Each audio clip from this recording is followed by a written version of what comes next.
আসসালামু আলাইকুম এভরিওয়ান, কেমন আছেন সবাই? আশা করি সবাই ভালো আছেন। আর এই যে সকাল থেকে ব্লগটা স্টার্ট করছি। তো ঘুম থেকে উঠে সবার প্রথমে চা করছি, চাটা বসিয়ে দেওয়া হয়েছে। এই যে ছেলে ব্রাশ করছে। তো নিচে তো তেমন উঠান নাই, তো ছাদে চলে এলাম। সকালের ওয়েদারটা একটু আপনাদের সাথে শেয়ার করছি।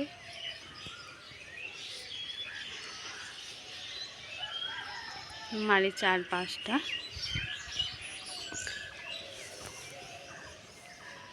এ বাবা, গাড়ি, ধান কাটা গাড়ি।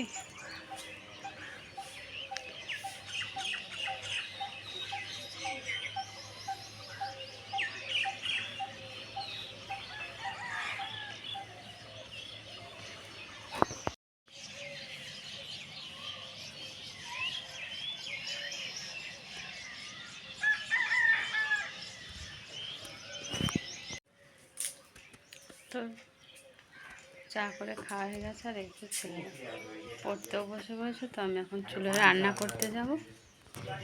এই যে চুলে রান্না করবো। এবার চুলোটা লাপা হয়ে গেছে।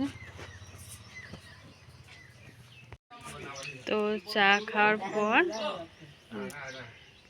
চা করে খাওয়া হয়ে গেছে, বাচ্চাদেরও খাইয়ে দিয়েছি। এবারে আনতে এসেছি, চুলোর পাটা নেপে নেওয়া হয়েছে, চুলো ধরিয়ে দেওয়া হয়েছে, এবার রান্না হচ্ছে। আর ওই সাইডে এই যে সব চুলো খুব সুন্দরভাবে ধরে গেছে। কর্মী দল, লতা দল দিয়ে ধরানো হয়েছে। প্রথমে তো কাটা আছে, ওগুলো দিয়ে আবার ধরিয়ে দেব। কি সুন্দরভাবে জ্বলছে চুলোটা। আর একটু খাট দিয়ে রাঁধলে না, খুব জলটাও খুব সুন্দর লাগে হাড়ির গায়ে, আর রান্নাটাও খুব সুন্দরভাবে হয়।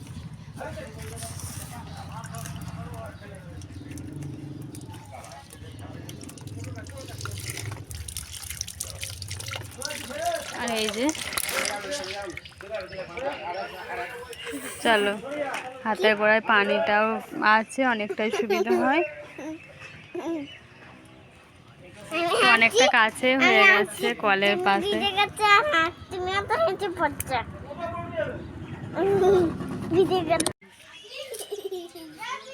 পড়ো। এই যে সুন্দরভাবে চুলো জ্বলছে, কত সুন্দর না চুলোটা ধরেছে। আর এইভাবে, আর চুলোয় ভাত বলুন, ডাল বলুন, রান্না খুব সুন্দর হয়। আর এই যে অনেকটা রোদ চলে এসেছে, ফাঁকা না, তো তার জন্য এই যে দেখা, মানে সকালেই রোদ চলে আসে।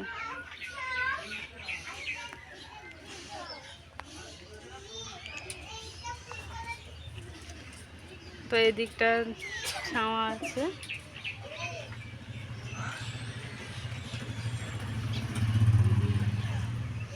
চারিপাশটা দেখিয়ে দিলাম।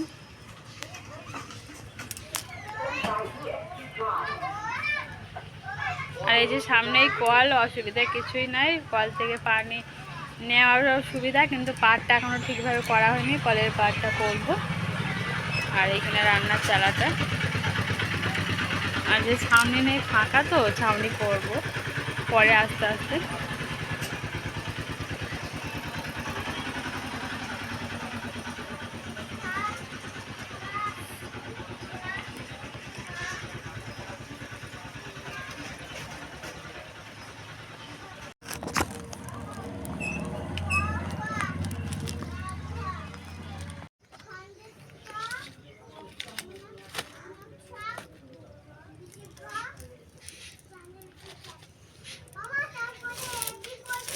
হ্যাঁ, পড়ো।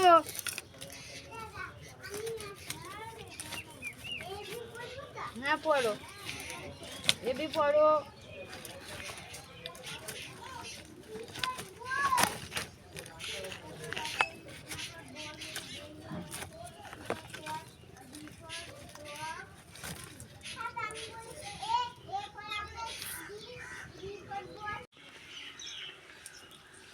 তো এখন সকাল প্রায় 7:30, অতটা বেলা হয়নি, তাও এতটা রোদ প্রচণ্ড। তো তার জন্য আমি এখানে রাঁধি না, গ্যাসেই রান্না করি।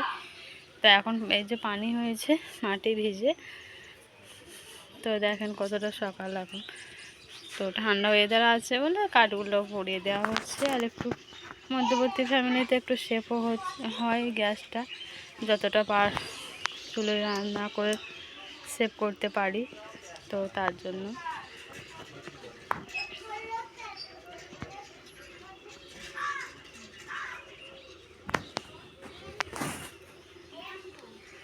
চুলোতে রাঁধার চেষ্টা করছি।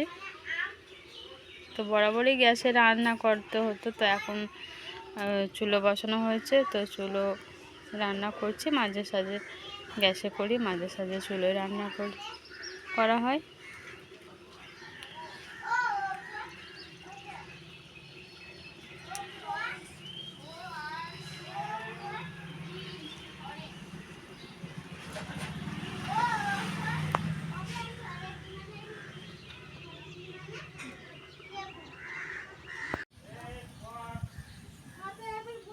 তো রাঁধতে রাঁধতে হঠাৎ করে এতটা যে রোদ চলে আসবে আমি ভাবতেও পারিনি।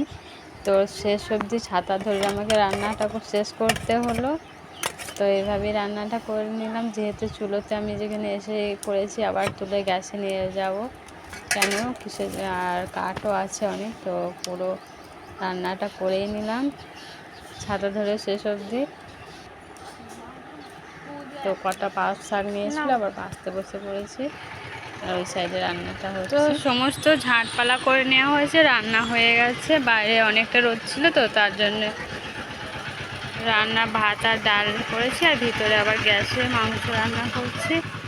তো গ্যাসে তরকারিটা করা হয়, আর এখানে চুলোয় ভাত আর ডাল করা হয়। তো এই যে সমস্ত ঝাঁটপালা করে নিয়েছি বাইরেটা। এই যে উঠানটা তো দেখানোই হয় না, উঠানটা তেমন কিছু না, শুধু সামনেটুকুনি সমস্তটা ঝাঁট দিয়ে নেওয়া হয়েছে। ভাতটা আমি তুলে নিয়ে চলে যাব। আর এই যে ভাত তরকারি হচ্ছে, এবার সমস্ত গ্যাসে হচ্ছে, এটা এবার পুছে নেবো কী অবস্থা। এবার সমস্তটা পুছে নেবো। আর ওই যেগুলো বার হয়েছে রান্না করা, তো সেগুলো আবার ধুতে হবে। আর এই যে শাক নেওয়া হয়েছে, শাকটা বেছে ফেলবো। চারটি বাছা হয়েছে, এই যে তলায় আছে। পুরোটা পোছা কমপ্লিট, মোছা হয়ে গেল। আর ওদিকে তরকারিটা এখনো হচ্ছে।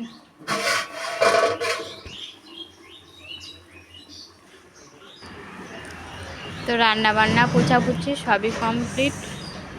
ব্লগটা এখানেই শেষ করলাম। খোদা হাফেজ, আল্লাহ হাফেজ, ভালো থাকবেন, সুস্থ থাকবেন।